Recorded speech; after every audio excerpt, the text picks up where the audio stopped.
వాస్తురీత్యా మీ ఇంట్లో ఉన్న ఎలాంటి నెగిటివ్ ఎనర్జీకైనా క్షణాల్లో రెమెడీ ఇవ్వబడును. మీ ఇంటికి ఎలాంటి డ్యామేజ్ లేకుండా తక్షణమే పూర్తి పరిష్కారం.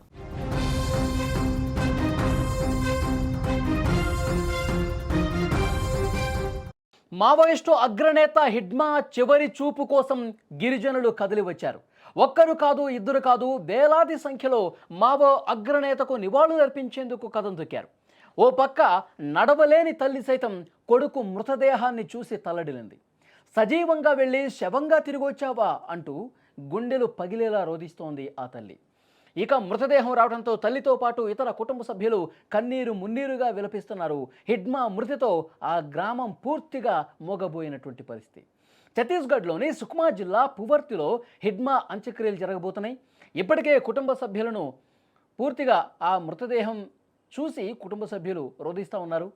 కుటుంబ సభ్యులకు మృతదేహాన్ని అప్పగించిన తర్వాత ఈ విషయం తెలుసుకున్నటువంటి గిరిజనులు అందరూ, ఆ చుట్టుపక్కల గ్రామాల గిరిజనులు కూడా హిడ్మా మృతదేహాన్ని చూడటం కోసం వస్తున్నారు.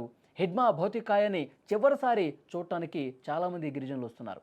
ఎందుకంటే కొన్ని దశాబ్దాలుగా హిడ్మా అలా చేశాడు, హిడ్మా ఇలా చేశాడు అని ఆ నోట ఈ నోట వినటమే తప్ప హిడ్మా ఎలా ఉంటాడన్నది కూడా చాలామంది అక్కడ స్థానిక గిరిజనులకు, అక్కడున్న యువతకు అసలు తెలియదు. హిడ్మా పేరు వినటమే తప్ప, పేపర్లో చదవటమే తప్ప, అడవుల్లోకి వెళ్ళాడు, పోరాటం చేస్తూ ఉన్నాడు, విప్లవం చేస్తూ ఉన్నాడు అని చెప్పి అక్కడ స్థానికులకు, అక్కడ గిరిజనులకు ఆ పేరు వినటం, కథలు కథలుగా చెప్పుకోవటమే తెలుసు తప్ప ఎప్పుడూ కూడా చూడలేదు. ఇప్పుడు మృతదేహంగా రావటంతో, అతను భౌతిక కాయం రావటంతో చుట్టుపక్కల గ్రామాల గిరిజనులు అందరూ కూడా వస్తూ ఉన్నారు. నిజంగా తల్లి కావచ్చు, ఇతర కుటుంబ సభ్యులు కన్నీళ్లు పెట్టుకొని రోధిస్తూ ఉన్నారు. ఎందుకంటే ఒక వారం క్రితమే ఛత్తీస్గఢ్ హోంమంత్రి విజయ్ శర్మ అక్కడికి వచ్చారు, తల్లి దగ్గరికి వచ్చి. ఎందుకంటే ఆపరేషన్ కగారు చాలా సీరియస్గా జరుగుతుంది.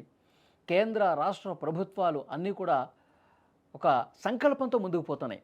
అడవుల్లో తుపాకీ మోతలు వినిపించకూడదు, ఒక్క మావోయిస్టు కూడా ఉండకూడదు, మీరు మీ ఆయుధాలతో లొంగిపోండి అని చెప్పి ఒక పిలుపునిచ్చినటువంటి పరిస్థితి ఉంది. అందుకే చాలామంది అగ్రనేతలు మావోయిస్టులు కూడా లొంగిపోయారు. ఆ విషయం మనకు తెలుసు. గత కొన్ని రోజులుగా వందల కొద్దీ మావోయిస్టులు లొంగిపోయారు. హిడ్మా మృతి తర్వాత కూడా చాలామంది మావోయిస్టులని విజయవాడ పరిసర ప్రాంతాల్లో చాలామందిని కూడా అదుపులోకి తీసుకున్నారు పోలీసులు. వాళ్ళని రిమాండ్కు కూడా పంపించిన పరిస్థితి ఉంది. ఆ తర్వాత ఇంకా ఎన్కౌంటర్లు జరుగుతూనే ఉన్నాయి. కాబట్టి కేంద్రం ఎంత సీరియస్గా మావోయిస్టు రహిత భారత్ నిర్మించాలన్న ఉద్దేశంతో ఉందో అర్థమవుతుంది.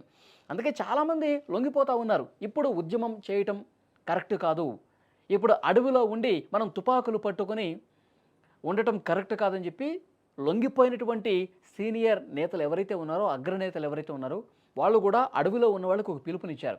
నా మల్లోజుల వేణుగోపాల్ కావచ్చు, ఆశన్న కావచ్చు, చంద్రన్న కావచ్చు, వీళ్ళందరూ కూడా ఫోన్ నెంబర్స్ ఇచ్చి నాకు ఫోన్ చేయండి, లొంగిపోవాలనుకున్న మావోయిస్టులు దయచేసి జనంలో కలవండి, జనజీవన స్రవంతులు కలవండి, సాధారణ జీవితం గడుపుదాం, ప్రభుత్వాలకు సహకరిద్దాం, మనం వేరొక రూపంలో ప్రజల మంచి కోసం ప్రయత్నం చేద్దామని చెప్పి ఇలాంటివి జరిగినాయి. అట్లాగే ప్రభుత్వం కూడా హిడ్మా తల్లి దగ్గరికి వచ్చారండి. హిడ్మా తల్లి దగ్గరికి వచ్చి ఇప్పటికైనా లొంగిపోమని చెప్పు నీ కొడుకుని, హిడ్మాని, ఇంకా అడవిలో ఉన్నది చాలు, ఇక ఎన్కౌంటర్లు చేస్తే దొరకడు, ఇంకా పూర్తిగా ఈ లోకం నుంచే వెళ్ళిపోతాడు, అలాంటి పరిస్థితి వద్దమ్మా, ఒక తల్లిగా నువ్వు చివరిగా ఒక మాట చెప్పు అని చెప్పి ఆ వీడియో రూపంలో కూడా మాట్లాడించారు ఆ తల్లితో. ఆమె కన్నీళ్లు పెట్టుకొని ఇప్పటికైనా రాబిడ్డ, ఎప్పుడో పోయావు నువ్వు, ఎన్నో సంవత్సరాలు అవుతుంది, ఈ తల్లిని చూడాలనిపించట్లేదా, నా కొడుకుని నేను చూసుకోవాలన్నదని చెప్పి ఆమె చాలా భావోద్వేగంతో కన్నీళ్లు పెట్టుకుని మాట్లాడిన పరిస్థితుంది.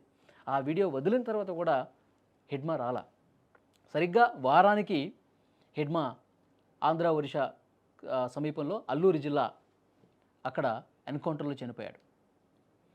అల్లూరి జిల్లాలో జరిగినటువంటి ఎన్కౌంటర్లో హిడ్మా భార్య, ఇక సహచరుల్లో ఉన్నటువంటి 4 మావోయిస్టులు అందరూ కూడా ఎన్కౌంటర్లో మృతి చెందినటువంటి పరిస్థితి ఉంది. ఆ తర్వాత రోజు కూడా ఎన్కౌంటర్లు జరుగుతూ ఉన్నాయి. డ్రోన్ కెమెరాలతో, అత్యాధునికమైనటువంటి డ్రోన్ కెమెరాలతో ఏ మావోయిస్టు ఎక్కడ దాక్కున్నాడు, ఎక్కడ స్థావరాన్ని ఏర్పాటు చేసుకున్నాడు కూడా అర్థమైపోతుంది బలగాలకి. ఆ డ్రోన్ కెమెరాల సాయంతోనే ఎక్కడ ఉన్నారు వీళ్ళని చెప్పి తెలుసుకొని అక్కడ కూంబింగ్ చేయడానికి వెళ్ళి వాళ్ళు ఏమైనా ఎదురుకాల్పులు చేస్తే ఎన్కౌంటర్ చేసి చంపుతున్నటువంటి పరిస్థితి. ఇప్పుడు హిడ్మాది కూడా అదే విధంగా జరిగింది. సో డెఫినెట్గా ఇంకా ఎవరైనా మావోయిస్టులు ఉంటే లొంగిపోండి దయచేసి, మీ ఆయుధాలతో మీ సహచర మావోయిస్టులతో సహా లొంగిపోండి అని చెప్తా ఉన్నారు. అలా లొంగిపోలేదు కాబట్టి హిడ్మా ఈరోజు ఎన్కౌంటర్లో చనిపోయిన పరిస్థితి. అక్కడ గిరిజన గ్రామంలో విషాదం నెలకొన్నటువంటి పరిస్థితి ఉంది. గిరిజనులు అందరూ కూడా హిడ్మా భౌతికాయాన్ని చూసి కన్నీళ్లు పెట్టుకుంటున్నారు. హిడ్మా భార్య ఆ భౌతికాయాన్ని చూసి, నువ్వు తిరిగి వస్తావు అనుకున్నాను, మళ్ళీ ఈ తల్లితో సాధారణ జీవితం గడుపుతావని చెప్పి అనుకున్నాను, కానీ ఇలా శవంలాగా తిరిగి వచ్చావు అంటూ ఆ తల్లి ఆ గిరిజన భాషలో, ఆ గిరిజన గోండు భాషలో భావోద్వేగానికి గురై కన్నీళ్లు పెట్టుకుంటుంటే అక్కడ స్థానిక గిరిజనులందరూ కూడా రోధిస్తున్నారు. విజువల్స్లో కూడా మీరు చూడొచ్చు.